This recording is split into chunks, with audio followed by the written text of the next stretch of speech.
Paz do Senhor Jesus. Nós vamos estar dando continuidade a esses estudos sobre as fortalezas. E nós vamos falar sobre o que nós poderíamos chamar das 5 principais fortalezas. Por que elas seriam as 5 principais? Porque elas são as que são as mais mencionadas na Bíblia. São os pecados, as posturas que a Bíblia menciona com mais intensidade, e também porque são primárias, isto é, elas são originadoras de outras fortalezas. Então são 5 que nós identificamos nas Escrituras. Nós vamos falar de cada uma delas. Seriam os tipos de fortalezas. A primeira fortaleza é a fortaleza do orgulho. A palavra de Deus diz lá em Provérbios 21:4: olhar altivo, coração orgulhoso, e até a lavoura dos ímpios são pecado. O orgulho é possivelmente a mais terrível das fortalezas.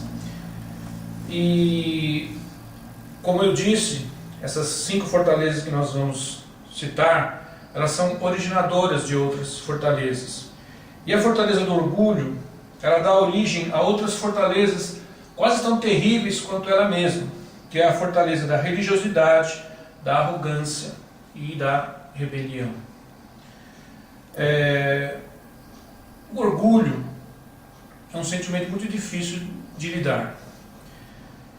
Tanto para a pessoa que reconhece em si o orgulho e sabe que precisa vencê-lo, como as pessoas que têm que lidar, ou que têm que enfrentar pessoas soberbas, orgulhosas, arrogantes.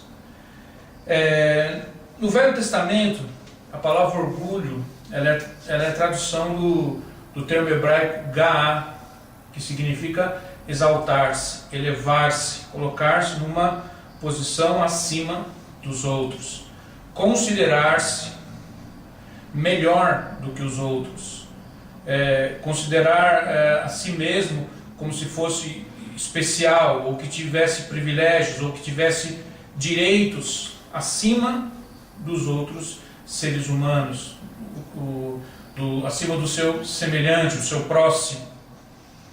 E muitas vezes então a pessoa orgulhosa nega ao seu próximo, nega ao seu semelhante estar no mesmo nível, estar na mesma postura que ele. Esse seria, vamos dizer assim, o sentido mais prático do orgulho. E na verdade, o orgulho é tão terrível porque ele já aparece na origem do mal. Nós sabemos que o mal foi revelado, a origem do mal foi revelado em Lúcifer, em 2 textos básicos das Escrituras, que são textos de Ezequiel 28:17, quando está registrado ali que Lúcifer elevou o seu coração, ele elevou-se por causa da sua beleza, corrompeu-se devido à sua formosura. E em Isaías 14:13, 13:14 diz que Satanás revelou o seu mau desígnio através das palavras: eu subirei ao céu, e acima das estrelas de Deus exaltarei o meu trono, e no monte da congregação me assentarei, da banda dos lados do norte, subirei acima das estrelas de Deus, e serei semelhante ao Altíssimo. Quer dizer, o orgulho, a soberba, é o que nós chamaríamos da síndrome de Lúcifer. A queda de Lúcifer deveu-se à sua soberba, ao seu orgulho, porque ele elevou-se no seu coração, ele considerou-se que era mais, ou que deveria receber mais do que os outros. Seria uma outra definição desse sentimento chamado orgulho. E existem muitos tipos de orgulho. Quer dizer, o orgulho profissional, a pessoa achar-se mais competente do que outros. Existe o orgulho racial, quer dizer, considerar-se de uma raça superior. Geralmente esse tipo de orgulho promove o que nós chamamos de conflitos étnicos, né? Onde pessoas de uma determinada raça começam a perseguir outros de uma outra raça que eles consideram inferior. Foi o que aconteceu lá na Alemanha de Hitler e tal. E em alguns locais do mundo existem lugares, países, nações onde existem conflitos étnicos, onde uma raça considera-se superior e quer ter a supremacia naquela região. Também existe o orgulho artístico, né? Pessoas que se consideram mais talentosas, mais competentes, competentes tecnicamente do que outros. Existe também o orgulho intelectual, pessoas que se consideram mais inteligentes ou consideram que são superiores aos outros porque têm mais instrução. E talvez o mais terrível desses orgulhos, vamos dizer assim, que é o orgulho religioso, quando a pessoa se considera mais santa, considera-se mais limpo, considera-se que tenha um favor especial de Deus sobre si mesma, superior aos dos outros. Isso aí gera aqui o orgulho religioso. E a Bíblia fala sobre este orgulho, lá em Isaías 65, 5, em Provérbios 30, 12. Nós não temos muito tempo aqui de falar sobre isso. Isaías 65 diz a palavra de Deus que o Senhor abomina aquele que diz: eu sou mais santo do que você, não se aproxime de mim. É mais ou menos isso que diz o texto. E o orgulho, ele traz duras consequências, conforme a palavra de Deus. Em Provérbios 16, 18 diz que o orgulho promove a queda, né? A soberba precede a ruína, a queda. Aquele que se mantém numa posição de orgulho, de ostentação, um dia será derrubado, né? E a queda da pessoa soberba, orgulhosa, é sempre estrondosa, é sempre terrível, né? A ruína se instala depois do estado de orgulho. Foi o que aconteceu com os grandes impérios, né? Como o Império Babilônico, o Império Medo-Persa, o Império Romano e outros mais. E muitos líderes arrogantes, como Mussolini, como Hitler e outros, tiveram um fim cheio de vergonha, de ignomínia, porque a soberba precede a ruína. E o orgulho também faz algo terrível acontecer em relação a Deus. Quer dizer, o orgulho promove a resistência de Deus a nós. Deus se torna resistente em nos favorecer, em nos ajudar, em nos amparar por causa da soberba, do orgulho, porque Deus não suporta o orgulho. É o que diz lá em Tiago 4, 6. Deus resiste aos soberbos, mas aos humildes concede a sua graça, concede o seu favor. Então a pessoa orgulhosa, ela tem em Deus um adversário, a gente pode dizer assim. Deus sempre vai resistir, Deus sempre vai evitar ter contato com pessoas soberbas, orgulhosas.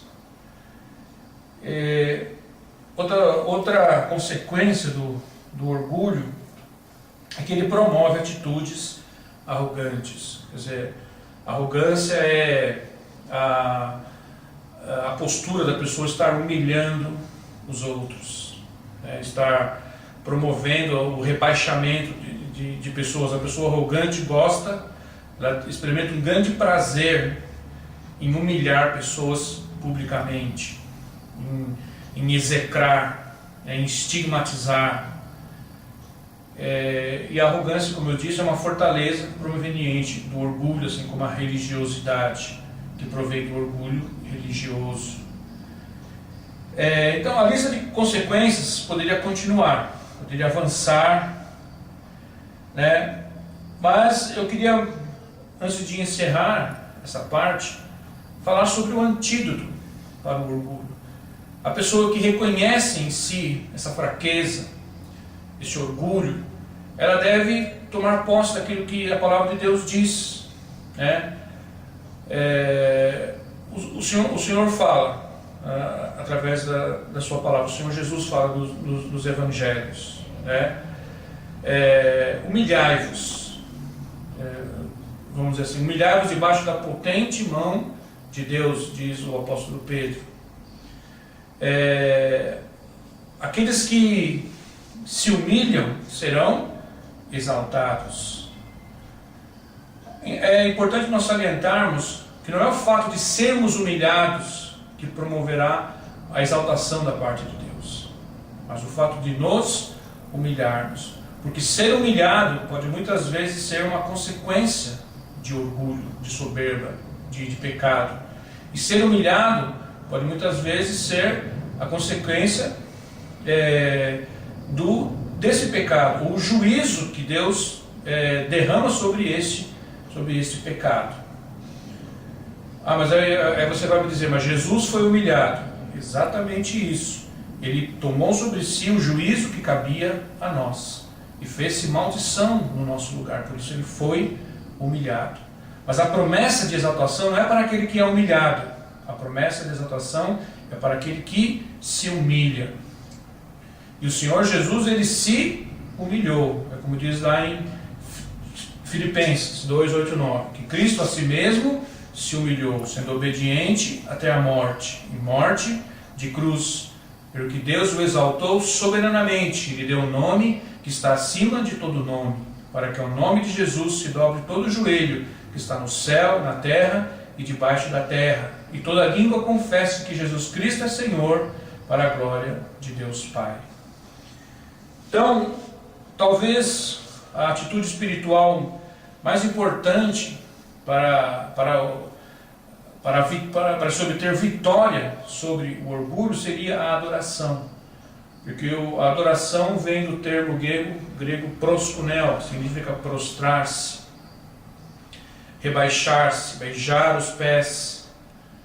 Foi exatamente isso que aquela mulher pecadora fez com o Senhor Jesus.